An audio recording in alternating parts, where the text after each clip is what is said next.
ਵਿੱਚ ਹੈ। ਇਸ ਕविता ਦਾ ਸਿਰਲੇਖ ਹੈ ਸੁਪਨਾ। ਇਸ ਕविता ਦੀ ਪਹਿਲੀ ਪੰਕਤੀ ਜਿਹੜੀ ਅਸਲ 'ਚ ਦੁਹਰਾਈ ਨਹੀਂ ਜਾਏਗੀ ਪਰ ਫਿਰ ਵੀ ਕੰਮ ਆਉਣ ਵਾਲੀ ਹੈ, ਉਹ ਕਿਹੜੀ ਹੈ ਕਿ ਗੁਰਨੂਰ ਸਿੰਘ ਸੀ ਨਾਂ ਉਹਦਾ, ਉਹ ਚੜ੍ਹਤ ਸਿੰਘ ਦਾ ਪੋਤਾ ਸੀ। ਸੰਗਤ ਜੀ ਬੇਨਤੀ ਕਿ ਨਾਮਾਂ ਵੱਲ ਧਿਆਨ ਦਿਓ। ਗੁਰਨੂਰ ਸਿੰਘ ਸੀ ਨਾਂ ਉਹਦਾ, ਉਹ ਚੜ੍ਹਤ ਸਿੰਘ ਦਾ ਪੋਤਾ ਸੀ। ਕੁਝ 11 ਸਾਲ ਦੀ ਉਮਰ ਉਹਦੀ, ਮਾਂ ਆਪਣੀ ਨਾਲ ਖਲੋਤਾ ਸੀ। ਬਿਜਲੀ ਕੜਕੀ ਅਸਮਾਨ ਕੰਬਿਆ, ਮਾਨੋ ਧਰਤੀ ਦੋ ਫਾੜ ਸੀ ਹੋਣ ਲੱਗੀ। ਕਰਿਆ ਉਸ ਸਵਾਲ ਕਿ ਮਾਂ ਇੱਕ ਕਾਰ ਕਿਹੋ ਜਿਹੇ ਹੁੰਦੇ ਨੇ। ਮੈਂ ਸੁੱਤਾ ਸੁੱਤਾ ਰੋ ਪਿਆ, ਮੇਰੀਆਂ ਅੱਖਾਂ ਦੇ ਵਿੱਚ ਪਾਣੀ ਸੀ ਜਦ ਉਸ ਬੱਚੇ ਪੁੱਛਿਆ ਮਾਂ ਸਰਦਾਰ ਕਿਹੋ ਜਿਹੇ ਹੁੰਦੇ ਨੇ। ਠੱਗ ਤੋਂ ਸੱਜਣ, ਚੋਰ ਤੋਂ ਭਾਈ, ਇਹ ਬਦਲੀ ਛਵੀ ਕੀ ਹੁੰਦੀ ਏ। ਠੱਗ ਤੋਂ ਸੱਜਣ, ਚੋਰ ਤੋਂ ਭਾਈ, ਇਹ ਬਦਲੀ ਛਵੀ ਕੀ ਹੁੰਦੀ ਏ। ਭਾਣਾ ਮੰਨਣਾ, ਗਾਗਰ ਥੜਾ ਤੇ ਤੱਤੀ ਤਵੀ ਕੀ ਹੁੰਦੀ ਏ। ਬਾਲਾ ਪ੍ਰੀਤਮ, ਚੌਂਕ ਚਾਂਦਨੀ ਤੇ ਕੀ ਮੀਰੀ ਪੀਰੀ ਪਹਿਨਾਉਣ ਸੀ। ਹੱਦ ਮੁਕਾ ਕੇ ਪੁੱਛਦਾ ਮਾਂ ਇਹ ਭਲਾ ਕਲਗੀਆਂ ਵਾਲਾ ਕੌਣ ਸੀ। ਬੋਲ ਉਸ ਦੇ ਸੀਨਾ ਚੀਰਦੇ ਸੀ, ਹੋਰ ਕਟਾਰ ਕਿਹੋ ਜਿਹੇ ਹੁੰਦੇ ਨੇ। ਮੈਂ ਸੁੱਤਾ ਸੁੱਤਾ ਰੋ ਪਿਆ, ਮੇਰੀਆਂ ਅੱਖਾਂ ਦੇ ਵਿੱਚ ਪਾਣੀ ਸੀ ਜਦ ਉਸ ਬੱਚੇ ਪੁੱਛਿਆ ਮਾਂ ਸਰਦਾਰ ਕਿਹੋ ਜਿਹੇ ਹੁੰਦੇ ਨੇ। ਮਾਂ ਉੱਚੇ ਟਿੱਬੇ ਤੇ ਕਿੱਥੇ ਭਲਾ 10 ਲੱਖ ਨੇ ਘੇਰਾ ਪਾਇਆ ਸੀ। ਕਿਹੜੀ ਸੀ ਜੋੜੀ ਵੀਰਾਂ ਦੀ ਉੱਥੇ ਜਿਨ੍ਹਾਂ ਨੇ ਜ਼ੋਰ ਦਿਖਾਇਆ ਸੀ। ਮਾਂ ਨੀ ਕੀ ਹੁੰਦੀ, ਉਸ ਵਿੱਚ ਖੜ ਕੇ ਬਾਲ ਕਿਹੋ ਜਿਹੇ ਲੱਗਦੇ ਨੇ। ਕਿਸ ਆਪਣੇ ਬੁਝਾਏ 4 ਚਿਰਾਗ 1000 ਰੁਪਏ ਜੋ ਅੱਜ ਜਗਦੇ ਨੇ, ਉਹ 4 ਤਾਂ ਅੱਖੀਓਂ ਕੀ ਦਿਸਣੇ, ਬਾਕੀ 1000 ਕਿੱਥੇ ਜਿਉਂਦੇ ਨੇ। ਮੈਂ ਸੁੱਤਾ ਸੁੱਤਾ ਰੋ ਪਿਆ, ਮੇਰੀਆਂ ਅੱਖਾਂ ਦੇ ਵਿੱਚ ਪਾਣੀ ਸੀ ਜਦ ਉਸ ਬੱਚੇ ਪੁੱਛਿਆ ਮਾਂ ਸਰਦਾਰ ਕਿਹੋ ਜਿਹੇ ਹੁੰਦੇ ਨੇ। ਮਾਂ 5 ਤੀਰਾਂ ਦੇ ਨਾਲ ਕੋਈ ਭਲਾ ਤਖਤ ਕਿਵੇਂ ਪਲਟਾ ਸਕਦਾ ਹੈ। ਭਾਈ ਸਾਹਿਬ ਕਹਿ ਰਹੇ ਸਨ ਕਿ ਅਸੀਂ ਭਰੋਸੇ ਬਾਰੇ ਗੱਲ ਨਹੀਂ ਦੱਸਦੇ ਤੇ ਹਰ ਗੱਲ ਨੂੰ ਤਰਕ 'ਚ ਲੈ ਜਾਈਦਾ।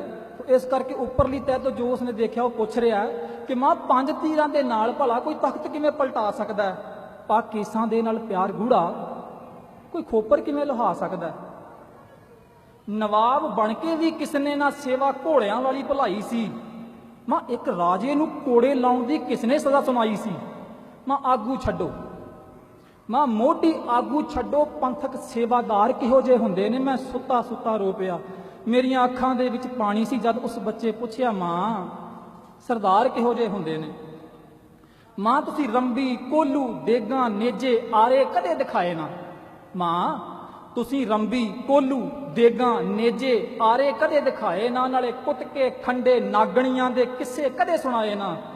ਜੰਡ, ਜੰਬੂਰਾਂ, ਜੰਗਲੀ ਪੈਂਡੇ ਤੇ ਜੋਧਾ ਹੁੰਦਾ ਕੀਮਾ ਏ। ਕਿਉਂ ਨਾ ਬੋਲੇ ਦੜਵਟ ਬਹਿ ਗਈ, ਦੱਸਦਾ ਹੋਇਆ ਕੀਮਾ ਏ। ਨਾਲੇ ਬੱਚਿਆਂ ਦੇ ਟੋਟੇ ਘਰ ਬਣਨ ਜੋ ਹਾਰ ਕਿਹੋ ਜਿਹੇ ਹੁੰਦੇ ਨੇ। ਮੈਂ ਸੁੱਤਾ ਸੁੱਤਾ ਰੋ ਪਿਆ, ਮੇਰੀਆਂ ਅੱਖਾਂ ਦੇ ਵਿੱਚ ਪਾਣੀ ਸੀ ਜਦ ਉਸ ਬੱਚੇ ਪੁੱਛਿਆ ਮਾਂ ਸਰਦਾਰ ਕਿਹੋ ਜਿਹੇ ਹੁੰਦੇ ਨੇ।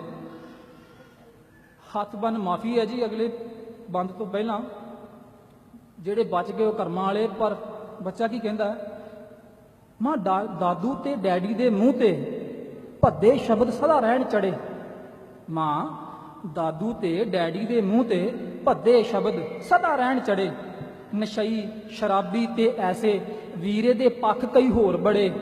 ਨੱਕ, ਕੰਨ ਤੇ ਬੁੱਲ ਵਿੰਨਣ ਨੂੰ ਦੀਦੀ ਕੱਲ ਜ਼ਿੱਦ ਕਰ ਰਹੇ ਸੀ। ਮੈਂ ਦਾਦੀ ਮਾਂ ਨਾਲ ਤੁਸੀਂ ਭਲਾ ਕਿਉਂ ਪਰਸੋਂ ਉੱਚੀ ਉੱਚੀ ਲੜ ਰਹੇ ਸੀ। ਚਲੋ ਆਪਣੀ ਛੱਡੋ, ਗੁਰਨੂਰ ਸਿੰਘ ਸੀ ਨਾ ਉਹਦਾ, ਚਲੋ ਆਪਣੀ ਛੱਡੋ। ਮੈਂ ਸਿੱਖਾਂ ਦੇ ਪਰਿਵਾਰ ਕਿਹੋ ਜਿਹੇ ਹੁੰਦੇ ਨੇ।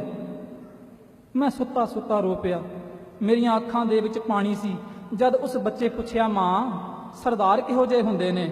ਹੋ ਸ਼ਰਮਿੰਦੀ ਮਾਂ ਸੋਚੇ ਪਰਮ, ਮੈਂ ਪੜ੍ਹੂੰ ਤੇ ਫੇਰ ਪੜ੍ਹਾਊਂ। ਪਰ ਇਤਿਹਾਸ ਦਾ ਹਰ ਇੱਕ ਪਲ ਮੈਂ ਪੁੱਤ ਨੂੰ ਦ੍ਰਿੜ ਕਰਵਾਊਂ, ਤਾਂ ਜੋ ਇਸ ਨੂੰ ਗੁਰੂ ਸਾਹਿਬ ਦੀ ਹਰ ਅਣਮੁੱਲੀ ਸਿੱਖ ਮਿਲੇ। ਲਵੇ ਪੌਲ ਖੰਡੇ ਦੀ ਫਿਰ ਇਹਨੂੰ ਖਾਲਸਾਈ ਨਾਲ ਦਿੱਖ ਮਿਲੇ। ਤਨ ਬਾਣਾ ਮਨ ਬਾਣੇ ਰੰਗੇ, ਕਿਰਦਾਰ ਜਿਹੋ ਜਿਹੇ ਹੁੰਦੇ ਨੇ। ਆਪਾ ਚੀਨ ਕੇ ਪਤਾ ਕਰੂ ਸਰਦਾਰ ਇਹੋ ਜਿਹੇ ਹੁੰਦੇ ਨੇ, ਸਰਦਾਰ ਇਹੋ ਜਿਹੇ ਹੁੰਦੇ ਨੇ। ਵਾਹਿਗੁਰੂ ਜੀ ਕਾ ਖਾਲਸਾ, ਵਾਹਿਗੁਰੂ।